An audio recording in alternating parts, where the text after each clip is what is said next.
எல்லாருக்கும் வணக்கம். நம்ம ஷோய இன்றைக்கு அம்மாவோட வாழ்வும் பாக்கும் புக்லேருந்து பாகம் 11 தேவி தரிசனம். மேலே குறிப்பிட்ட விலங்குகள் கொண்டு தரும் உணவை அன்றி வேறு உணவு எதையும் சுதாமணி அருந்துவதில்லை.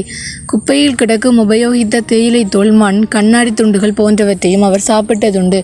உறங்குவதும் இல்லை. சாதாரண தேவைகளான பல் துலக்குதல் போன்ற செயல்களையும் அவரால் செய்ய முடியாத நிலை அவரது செய்ய முடியாத அளவு அவரது மனம் மிக உயர்ந்த நிலையில் சஞ்சரித்த போது அவருக்கு உதவும் நோக்குடன் அருகில் உள்ளவர்கள் வர ஆரம்பித்தார்கள். நம்மால் கற்பனை கூட செய்து பார்க்க முடியாத அளவு இந்நிலையை பற்றி நாம் எப்படி விவரிப்பது? சுதாமணிக்கு தேவியை காணும் ஆவல் கட்டுக்கடங்காமல் பெருகியது. தேவியை காணாத அவர் மனம் துடியாய் துடித்தது. அம்மா, பிரிவு துயர் தாங்காமல் என் இதயம் வெடித்துவிடும் போல் இருக்கிறது. இடைவிடாது பெருகும் கண்ணீரை கண்ட பிறகும் உன் இதயம் உருகாதது ஏன் அம்மா? மகான்கள் பலர் உன்னை தொழுது உனது காட்சியையும் பெற்று உன்னுடன் இரண்டர கலந்துள்ளனர். உனது பணிவான இச்சேவகைக்காக உனது கருணைமிக்க இதயத்தின் கதவை திறந்து விடு. மூச்சு திணறுகிறது. என் அருகில் நீ வர விரும்பவில்லை என்றால் தயவு செய்து எனக்கு மரணத்தை தா. அதர்மம் செய்வோரை அழிப்பதற்காக உன் கரங்களில் வைத்திருக்கும் வாளால் என்னை கொன்று விடு. அவ்வாறு குறைந்தபட்சம் உன் வாளை தொடும் பாக்கியமாவது எனக்கு கிடைக்கட்டும் அம்மா. ஒன்றுக்கும் உதவாத உடல் பாரதி தாங்குவதால் என்ன பயன் என்று சுதாமணி அழுது புலம்புவார். அந்நாட்களில் தனது பிரார்த்தனையை பற்றி அம்மா அம்பிகை காண வேண்டும் என்ற ஏக்கத்தால் சருமத்தின் ஒவ்வொரு துவாரமும் தவிழ்த்தது. உடலின் அணுக்கள் ஒவ்வொன்றும் திருநாம ஜபத்தில் மூழ்கி இருந்தன. எனது சொரூபம் முழுவதுமே காட்டாற்று வெள்ளம் போல் அம்பிகையை நோக்கி பாய்ந்து சென்றது என்று கூறியுள்ளார். வார்த்தைகளுக்கு அப்பாற்பட்ட நிலையில் சுதாமணி கதறி அழுதார். அம்மா, துயரக்கடலில் மூழ்கி உன் குழந்தை இறந்துவிடும் போல் இருக்கிறது. இதயம் சிதறி விடுவது போல் துடிக்கிறது. அங்கங்கள் தளர்ந்து விட்டன. கரையிலிட்ட மீனாக உடல் தவிர்க்கிறது. அம்மா, உனக்கு என் மீது கருணை இல்லையா? உனக்கு என் நிறைய மூச்சை காணிக்கை ஆக்குகிறேன் என்று புலம்பினார். அவரது குரல் தடுமாறியது. மூச்சு அடியோடு நின்று விட்டது. சுதாமணி நினைவிழந்து விழுந்தார். அதற்கு மேலும் தாமதிக்காமல் அம்பிகை கோடி சூரிய ஒளியுடன் சுதாமணிக்கு முன் தோன்றினாள். சுதாமணியின் உள்ளம் அன்பாலும் ஆனந்தத்தாலும் நிறைந்து வழிந்தது. அம்பிகையின் திருமேனி மெல்ல மெல்ல உருமாறி திவ்யமான ஒளிப்பளம்பாகி சுதாமணியுடன் இணைந்தது. அப்போது அம்மா அனுபவித்த நிலையை தாம் எழுதிய பாடலினூடாக விளக்குகின்றார். அதாவது, ஆனந்த வீதியிலே என் ஆத்மா ஆடி ரசித்து நடந்ததொரு நாள். இன்னும் நிறைய இருக்குடா. அது ஒரு இதாக இருக்குது பராவா. நான் அதை உங்களுக்கு போடுறேன் இந்த பாட்டை. அம்பிகையின் தரிசனத்தை பெற்ற பின் அனைத்தின் மீதும் சுதாமணிக்கு வெறுப்பு தோன்றியது. பூமியில் குழிகள் தோண்டி அதில் ஒளிந்து கொள்ள முயலுவார். உலகியல் சிந்தனைகள் நிறைந்த மாந்தர்களை காணவும் விரும்பவில்லை. இரவும் பகலும் மாந்தர் யாரையும் காணாமல் தனியாக அமர்ந்து பேரானந்தத்தை அனுபவித்தவாறு இருந்தார். இதற்கு முன் சுதாமணிக்கு பைத்தியமாக இருக்கலாம் என்று நினைத்தவர்கள் இப்போது அதில் சிறிதும் சந்தேகம் இல்லை என்று உறுதி பெற்றார்கள். முன்பு மணலில் கிடந்து உருண்ட சுதாமணி இப்போது பெரிதாக குழி தோண்டுகிறார். இதுவே சுதாமணி முன்பிருந்த நிலைக்கும் இப்போது இருக்கும் நிலைக்கும் இடையில் உள்ள ஒரே ஒரு வித்தியாசம் என்பது அவர்களது முடிவு ஆகும். இதோட பாகம் 11 முடியுதுடா. அதாவதுடா, இப்போ இதில் அம்மா சொல்கிற நிலை இருக்கு இல்லையா, இது எப்படின்னாடா, அம்மாவுக்கு இது ரொம்ப அதிகமாக இருக்குண்டா. ஆனால் இப்போ அம்மா இப்போ நம்ம குருவாக இருக்கவங்களுக்கு, அம்மா யாராருக்கெல்லாம் குருவாக இருக்கலாம், அவங்களுக்கு இந்த பிரேம பக்தி மூலமாக இறைவன் மேலே ரொம்ப காதலை வளர்த்துருப்பாங்க. அந்த பிரேம பக்தி, காதல் உணர்வு, அம்மாவோட தாய்மை உணர்வு, அந்த அப்படியான உணர்வுகளை அம்மா வளர்த்துருப்பாங்க. கண்டிப்பாக வளர்ப்பாங்க தானேடா. ஸோ இப்படியான இப்போது நான் என்ன உதாரணம் மட்டும் சொல்கிறேன். அம்மா எனக்கு கொடுத்த வரைக்கும் அம்மாவோட அந்த 1% தான் அம்மா தூவி விடுவாங்க எல்லாருக்குமே. ஏன்னா அம்மாவோட நிலையெல்லாம் சொல்ல முடியாத அளவு. ஸோ இப்போ அம்மா சொல்கிறாங்க இல்லையா, அந்த மனிதர்களை கூட விரும்ப முடியாமல் அளவுக்கு தனக்கு விருப்பம் இல்லை அப்படி சொல்கிறாங்க இல்லையா. அது என்னடாடா, இறைவனை நெருங்கடா எங்களுக்கு மனிதர்களை அவங்க பேசுகிறதுலாம் பிடிக்காது. ஏன்னா அவங்க மேலே ரொம்ப வெறுப்பு வந்துடும். உலக வாழ்க்கை ரொம்ப வெறுக்க வலிக்கிடும். ஏண்டா, உலக வாழ்க்கைன்றதை விட அது நமக்கு நிலையான சந்தோஷம் எது தெரியுமா? இறைவன் தானே. ஸோ இப்போ உதாரணமே பொங்கல் எடுத்துப்போம். பொங்கல் கொண்டாடிப்பாங்க தானே எல்லோரும். ஸோ பொங்கல் கொண்டாடும் போது என்ன நடக்குண்டா, வீட்டில் இப்போ சில பேருக்கு ஸ்கூல் லீவ் விடுவாங்க, அந்த சந்தோஷம் இருக்கும். சில பேருக்கு வேலை லீவு, சில பேருக்கு எல்லாரையும் சொந்தக்காரங்களாம் சந்திக்க போகிறோம், சில பேருக்கு வீட்டோட சேர்ந்து குடும்ப இதில் பொங்கல் செஞ்சு சாப்பிட போகிறோம். அப்படி நிறைய சந்தோஷம் இருக்கும் இல்லையாடா. எல்லாருக்குமே கண்டிப்பாக இப்படி நிறைய சந்தோஷம் இருக்கும். ஆனால் எல்லாருமே யோசிக்கணும்டா, முதல்ல இந்த சந்தோஷம் நிலையானதா அப்படின்ற நாங்கள் ஃபஸ்ட்டு யோசிக்கணும்.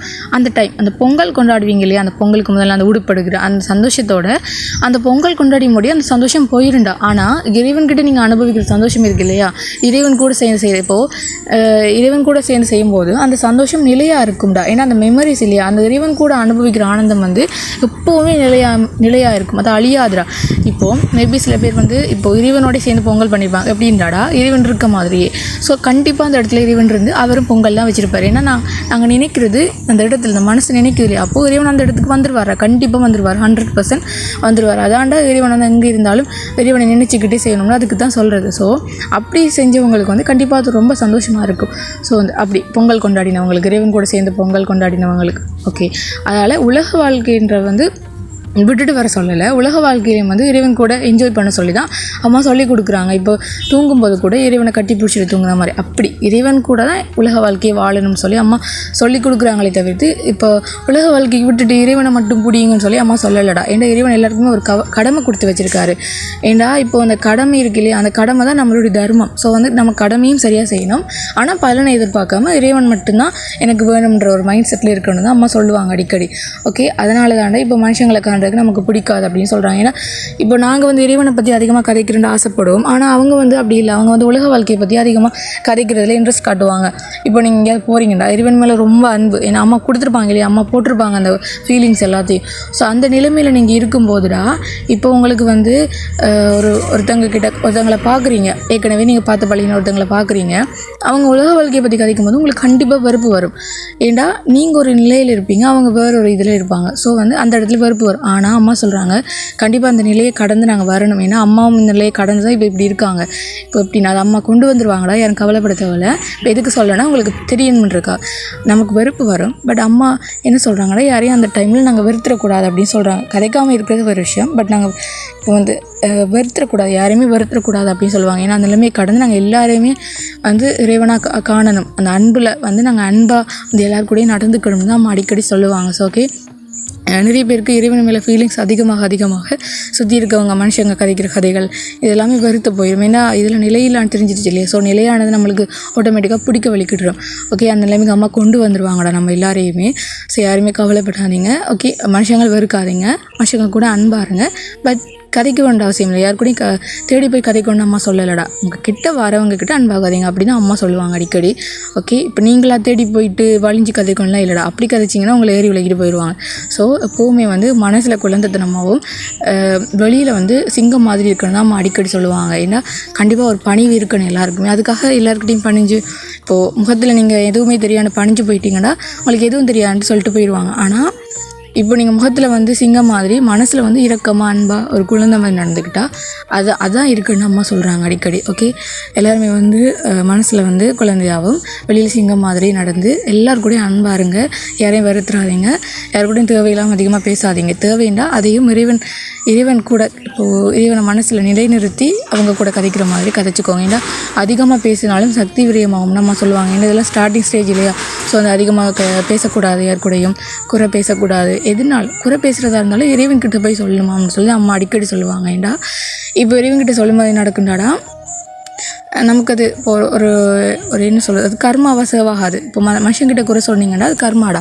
அண்ட் இன்னொன்று என்னடாடா, மனுஷங்கிட்ட சொன்னால் சொல்லிக்கிட்டே இருப்போம். ஆனால் இறைவன்கிட்ட சொல்லும்போது ஒரு கட்டத்தில் வந்து இறைவன் நமக்குள்ளேருந்து அந்த குறை சொல்கிற அந்த எண்ணங்களை வந்து எடுத்துருவார். ஆனால் இப்போ நாங்கள் அவர்கிட்ட சொல்கிறது தப்பே இல்லைடா, அவர்கிட்ட போய் எதுவும் கதைக்கலாம். அதான் நான் உங்களுக்கு அந்த முதல் பதிவுகளெல்லாம் சொல்லியிருக்கேன் இல்லையா அம்மா சொன்னது. அதாவது வந்து இறைவன்கிட்ட போய் எது வேணால் நீங்கள் கதைக்கலாம், இறைவனை வந்து அது உங்கள் இறைவன். ஸோ வந்து நீங்கள் என்ன வேணால் கதைக்கலாம் அப்படின்னு சொல்லி அதான் அம்மா வந்து சொன்னவங்க அடிக்கடி. ஓகே, ஸோ வந்து இறைவன்கிட்ட எது வேணால் கதைக்கலாம், இறைவன்கிட்ட எல்லாமே ஷேர் பண்ணுங்க. இறைவனுக்கு தெரியாத ஒன்றும் இல்லைடா. ஆனால் ஷேர் பண்ணுறோம்டாடா அவருக்கு மேலே ஒரு அன்பை வளர்க்குறதுக்காக தான் நாங்கள் அப்படிலாம் ஷேர் பண்ணுறோம். ஓகேயா? ஓகே, இது எல்லாத்தையும் வந்து ஃபாலோ பண்ணுங்கடா. அம்மாவோட வாழ்வும் பார்க்கும் புக் வந்து PDF ஆகிருக்குடா. ஸோ இது வாசித்து தான் ஃபுல்லாக போடுறோம். பட் சில பேருக்கு அது ஃபுல்லாக வாசிக்கணும் அப்படின்றாடா. நீங்கள் வந்து கீழே கமெண்ட்ஸில் போடுங்கடா. நான் உங்களுக்கு உங்களோட நம்பருக்கு வந்து PDF அனுப்பி விடுறேன். ஓகே, நமசிவாய, வாழ்க வளமுடன், குருவே சரணம்.